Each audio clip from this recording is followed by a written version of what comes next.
السلام عليكم، ازيكم عاملين ايه؟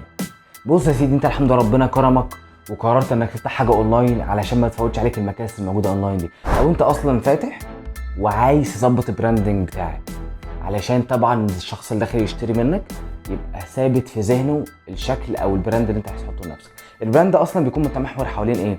اللوجو، لو مثلا صفحه فيسبوك يعني اللوجو والكفر، لو انت بتصور فيديوهات يبقى فيديو انترو مثلا بيعبر عنك. فده من اهم الحاجات المفروض تبدا تهتم بيها. الحمد لله جايب لك معايا النهارده الحل اللي هيخليك تعرف تعمل الكلام ده كله بنفسك وفي شويه دقايق مش اكتر، بمنتهى السهوله، وتقدر تعدل فيه براحتك.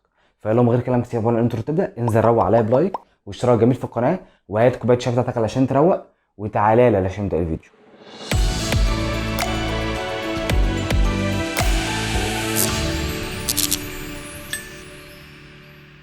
بص يا سيدي، هتخش على جوجل وتبدا تكتب لوجو دوت كوم، وهسيب لك برده اللينك بتاعه تحت صندوق الوصف عشان تخش عليه بسهوله. يعني لو مش عايز تخش تكتب هتلاقي نفسك دخلت على الموقع ده، وفي الخانه دي اللي هتبدا تكتب فيها اسم البراند بتاعك.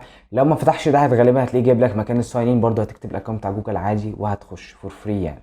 تمام. نبدا مثلا نكتب البراند بتاعنا. احنا مثلا هنكريت حاجه عن براند ملابس، هنسميه مثلا وليكن نورا كلوث مثلا، وهنضغط على زرار ميك ا لوجو. وبعد كده هيدخلك في تاني خطوه، هي السلوجان ده بيبقى كلمه كده زي كاتشي وجذابه، بتكتبها مثلا تحت اسم براند بتاعك، زي مثلا ماكدونالدز بيقول لك ام لافين ات، حاجات زي كده. فاحنا مثلا هنكتب هنا ايه، مثلا وير اند شاين، اللي هو يعني البسي وتألقي، البسي والمعي، حاجه زي كده يعني. واوريها لك برده تبقى موجوده فين جوه عشان تبقى متخيل الشكل معايا. بعد كده تضغط على زرار نيكست، ولو مش عايز تكتبها تضغط على زرار اسكيب تعمل لو انت مش عايزها يعني، بس هنضغط على زرار نيكست لان احنا عايزينها. بعد كده هيقول لك الكاتيجوري بتاعك ايه، هتضغط هنا هتلاقي فيه ايا كان القسم بتاع شغلك يعني. احنا المجال بتاعنا فاشن فهنسيبه زي ما هو. بعد كده نضغط برضو على زرار نيكست. عندك بعد كده هتبدا تختار الالوان اللي انت حاسس انها تبقى لايقه على البراند بتاعك.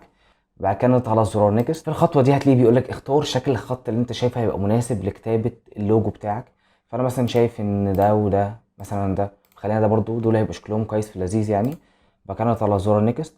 اخر حاجه بيقول لك عايز احط لك ايكون، اللي هي مثلا شكل مثلا تي شيرت، شكل حاجه ليها علاقه بالبراند بتاعك، ولا انت عايزها من غير ايكون تبقى مجرد كتابه. فانا طبعا عايزها بايكون. هنضغط على زرار بعد كده نيكست. اخر حاجه بيقول لك عايز الكي ووردز او الكلمات المفتاحيه اللي انت عايزني استخدمها في البراند بتاعك ايه. فمثلا ايه، شيل الكلام ده وشيل دي، شيل دي برضو، خليها مثلا نختار نورا وير ان شاين.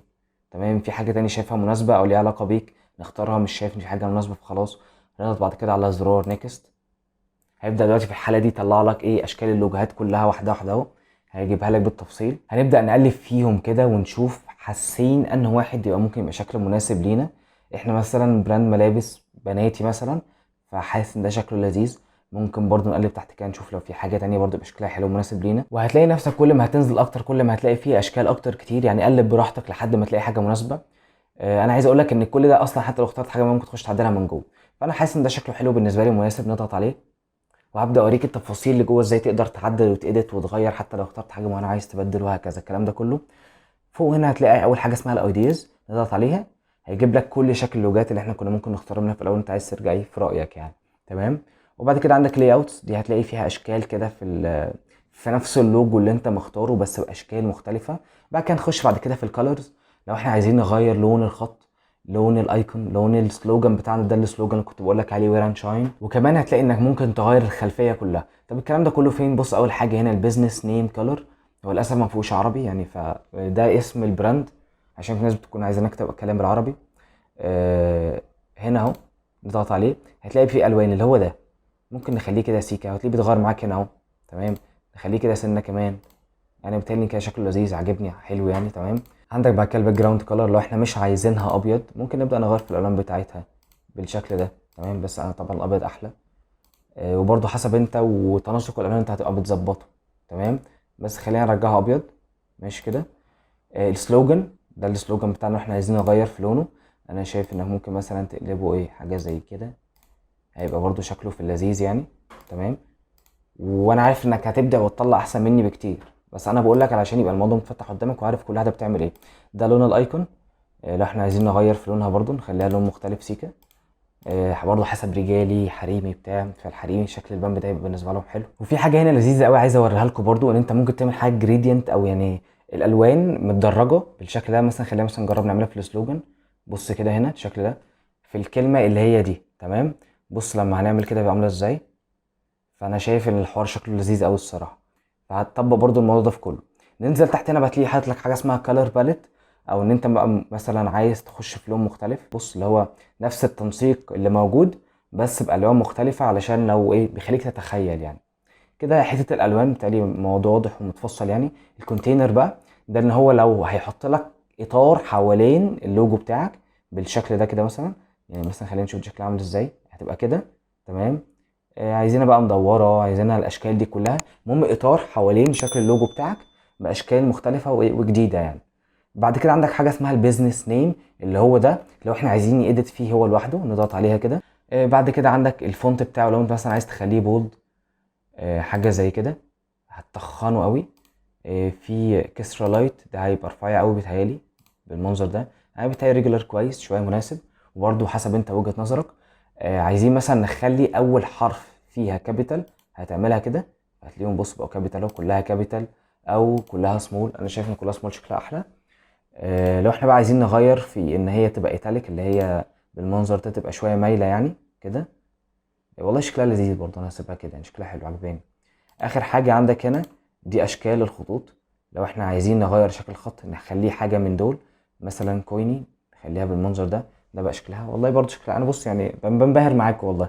فشكلها عاجبني. ده كده كانت الاعدادات بتاعه البيزنس نيم. نخش بعد كده في السلوجان اللي هو ران شاين اللي تحت ده.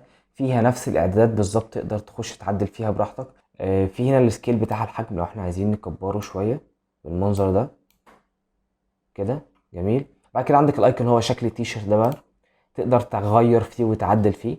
هو هنا موجود على الليفت، ممكن مثلا تخليه على الرايت تحركه بالمنظر ده. توب مثلا كده. بوتوم تخليه بالشكل ده. انا شايف اللي في الاول خالص كان احلى الليفت. ممكن تكبر حجمه وتصغره. هنا اهو لارج، اكس لارج، ميديوم. هو في الاول كان ميديوم فانا شايف ان وبالتالي اللارج كان كويس برضه. يعني شايف ان اللارج برضه كويس ولا الميديوم فيه تناسق اكتر يعني. اكتبوا لي تحت في الكومنتات يعني حاسين انه كان احسن حاجه وانا شغال عامه. يعني وجهه نظركم عامه بتفرق معايا كتير جدا لما بقراها من تحت. فدي كانت الحاجات الاساسيه في طريقه تظبيط اللوجو فور فري مجاني. الكلام ده الاول 5 لوجوهات تعملهم. بعد كده تلاقي نفسك لو عايز تزود عن اكتر من 5 لوجوهات هتلاقي نفسك بقى هتخش في الخطه المدفوعه، وهي مش بس مقتصر على 5 لوجوهات. الموضوع الصراحه عندهم في الخطه المدفوعه جامد جدا برضو. خلينا نرجع كده للداشبورد وهوريكم الخطه المدفوعه بتاعتهم عاملاها كام وامكانياتها ايه، لان الصراحه تقدر تستغلها في حاجات حلوه جدا. خلينا نعمل ساين ان كده مثلا بالاكونت بتاعنا، هتلاقيه دخلك على الصفحه دي لما عملنا لوجن. نضغط هنا على زرار ابجريد علشان نشوف الخطه المدفوعه بتاعتهم عامله كام، ونضغط على زرار ليرن مور. انا عايز اقول لك بس قبل ما اشرح لك الحته دي ان ده لو انت عايز تتوسع، وهشرح لك ازاي دلوقتي التوسع. ده مجرد لوجو فانت مجاني، انت معاك لحد 5 لوجوهات ببلاش يعني. الخطه بتاعتهم ب 12 دولار في الشهر. تقدر تعمل فيها ايه؟ خليني اوريها لكم بالصور كده هم كانوا حاطينها هنا. تقدر تعمل منها كارت لنفسك بالمنظر ده، تعرف تعمل منها براندنج للمنتجات بتاعتك، تقدر تعمل منها كمان بوستات للسوشيال ميديا زي كده وحاجات زي كده. الكلام ده لو انت رحت للجرافيك ديزاين هتدفعك قد كده. هم عندهم هنا الموضوع متوسع جدا وسهل، و12 دولار 350 جنيه مقابل ان انت تقدر تعمل كل الكلام ده. الموضوع يعتبر مجاني، يعتبر مش بفلوس اصلا. وبعد يا سيدي حتى لو اشتركت معاهم والشغل اللي مش مريحك او مش عاجبك اكتر حاجه، تقدر ترجع هنا. قدامك 14 يوم يعني لمده اسبوعين بعد ما تدفع. قدامك اسبوعين لو الخدمه مش عاجباك قول لهم انا مش عايز كنسل الاشتراك بتاعي، وهيرجعوا لك فلوسك. مش هتبقى خسران اي حاجه. تمام كده. لو عايز توفر اكتر هتلاقي في الخطه السنويه بتاعتهم هتلاقي نفسك دافع 120 دولار في السنه، يعني تقريبا موفر ايه كام 24 دولار. فبرضه دي حسب رغبتك. لو انت شايف ان دي حاجه بالنسبه لك تبقى مناسبه تمام. حاسس ان الموضوع مش مستاهل تمام. اصلا الموضوع ده مش مريحك وعايز تروح لحد يعمل لك لوجو بنفسه، مش هيحتاج بقى تروح منصات زي فايفر فريلانسر وجع الدماغ ده كله. خش بس تكلمني على صفحه الفيسبوك بتاعتي، هديك رقم واتساب بزنس بتاعي تواصل معايا تيم كامل جرافيك ديزاين هيطلع لك الديزاين اللي انت عايزه باحلى مما تتخيل ان شاء الله. بس كده يا سيدي ده كان الفيديو بتاعنا النهارده. لو عندك اي اسئله ما تنساش انت تكتبها تحت في الكومنتات انا بقراهم كلهم، او ممكن تخش تكلمني على صفحتي على الفيسبوك. سيب لك اللينك بتاع تحت في صندوق الوصف وفي اول كومنت. يا رب تكونوا استفدتوا من الفيديو بتاعنا النهارده، وخليكم عارفين احنا دايما في خدمتكم. شكرا.